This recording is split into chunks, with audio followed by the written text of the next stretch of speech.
Hello students, previous video में हमने exercise 1.3 का क्वेश्चन 3 उसका फर्स्ट सम सॉल्व किया था। तो उसी बेस पर अभी हम थर्ड सम कर रहे हैं जो बिल्कुल उससे थोड़ा नया है। कंसेप्ट सेम है लेकिन यहाँ पर फर्स्ट सम में सिर्फ एक डिजिट के पर बार था, यहाँ पर हमारे पास 3 डिजिट पे बार है।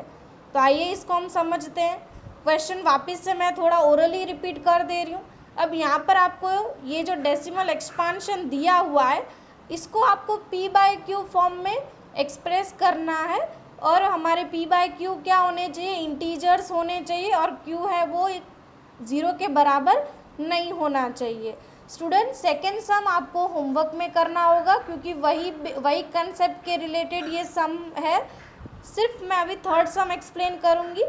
यहाँ पर आपको दिया हुआ है 0.001 बार, मतलब ये जो नंबर 001 है वो बार बार रिपीट हो रहा है।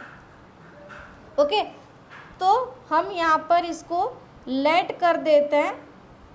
Late x is equal to 0.001। अब ये नंबर्स रिपीट हो रहे हैं तो इसको हम ऐसे लिख सकते हैं 0.001 001 001।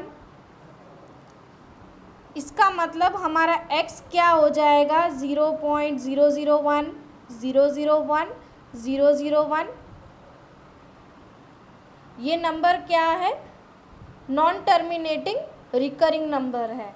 ओके, अब यहाँ पर 3 डिजिट के ऊपर बार था, इसका मतलब हम यहाँ पर ये x LHS और RHS को 3 डिजिट या तो 3 जीरोस जिसको हम बोलते हैं 1000 से मल्टीप्लाई करेंगे। तो यहाँ पे हम लिखेंगे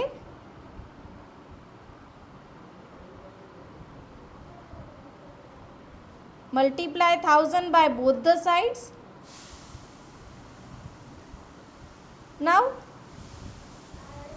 can I write directly now? If we are writing 1000 multiplied by x, so it will be 1000x। और ये जो नंबर है राइट हैंड साइड में उसको हम 1000 से मल्टीप्लाई करेंगे तो मतलब 3 डिजिट पीछे जाएगा हमारा decimal, so it will be 1 2 3। तो here if we multiply this number with 1000 it will be 1.001 001। So here this was your equation 1, this will be your equation 2.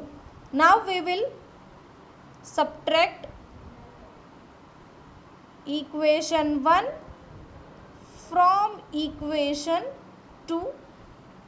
From लिखा है इसलिए हमारा इक्वेशन 2 पहले हम लिखेंगे। तो आपका इक्वेशन 2 था 1000x is equal to 1.001 001। Fine, we'll write one more time so it will be easy for us। Minus what is our first equation, x is equal to 0.001 001 001 and this was in infinity। So after deducting 1000 from 1 it will be 999x is equal to 1। बाकी के यहाँ पर सारे zero से zero deduct करेंगे 0 0। So your answer will be ईयर 99x is equal to 1। So your value of x will be 1/999 because here 999 is multiplied with x। If it will be reach to right side it will be x is equal to 1/999। I hope you are clear with this question and you can easily solve sum number 2. Now question 9 we are coming, exercise 1.3. In between sums question 4 5 6 7 these are all based on the concepts which I have already explained to you. So let's move forward with question number 9. But one more thing, if you have any doubt you can consult me personally. Moving to question 9 now, classify the following numbers as rational or irrational। यहाँ पर आपको ये जो numbers दिए गए उनको आपको classify करना है, मतलब बताना है कि ये नंबर्स रैशनल है या तो इरेशनल है। आइए स्टडी करते हैं, बहुत इजी है ये सम्स। फर्स्ट यहाँ पर दिया हुआ है √23। अब यहाँ पर रूट के अंदर जो नंबर परफेक्ट स्क्वायर हो वही नंबर्स क्या होते हैं, रैशनल नंबर होते हैं। वापस से रिपीट कर रही हूँ, अंडर रूट के अंदर जो भी नंबर्स अगर परफेक्ट स्क्वायर हो वही नंबर्स रैशनल नंबर्स कहलाते हैं। यहाँ पर हमारा जो 23 है वो परफेक्ट स्क्वायर नहीं है, इसलिए ये हो जाएगा हमारा irrational number. Moving to next, यहाँ पर आपको यही बताना था, तो काफ़ी इजी है ये सम। √225, अब 225 है वो परफेक्ट स्क्वायर है, और इसका अगर हम स्क्वायर रूट निकालेंगे तो 15 आएगा। 15 मल्टीप्लाइड बाय 15 करेंगे तो आपको मिल जाएगा आंसर, इसलिए ये नंबर क्या है, रैशनल नंबर है। Moving to third, 0.3796।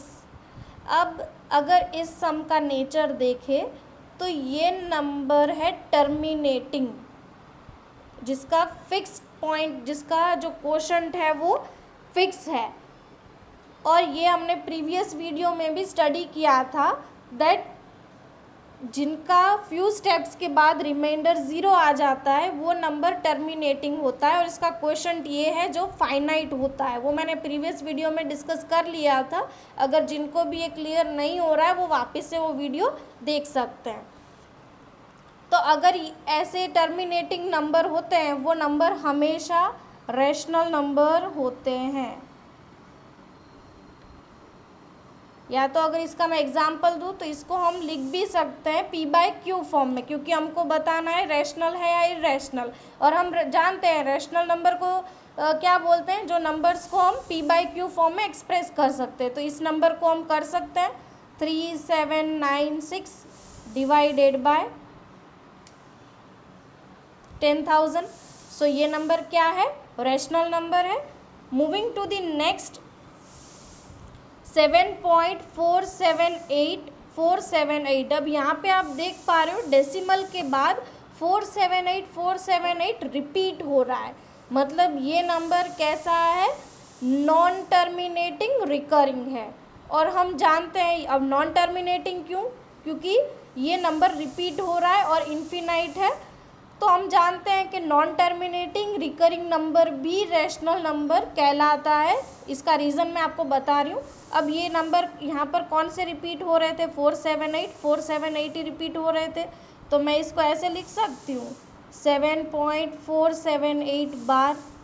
और आपको पता है, ये देखो मैंने ये अभी एक्सप्रेस करके दिया रैशनल नंबर में जो p/q फॉर्म में है, इसका मतलब ये नंबर कैसा होगा, rational number. Okay, moving to fifth one, 1.10 100 100 10001। अब यहाँ पर आप देख पा रहे हैं ये नंबर्स सेम रिपीट नहीं हो रहे हैं, ये नॉन टर्मिनेटिंग तो है, इनफाइनाइट तो है ही, पर रिपीट भी नहीं हो रहा है, इसलिए ये नंबर या ये डेसिमल एक्सपांशन कैसा है, नॉन टर्मिनेटिंग नॉन रिकरिंग। तो ऐसे नंबर्स इरेशनल नंबर्स कहलाते हैं।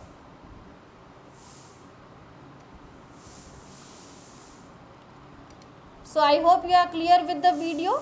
Thank you.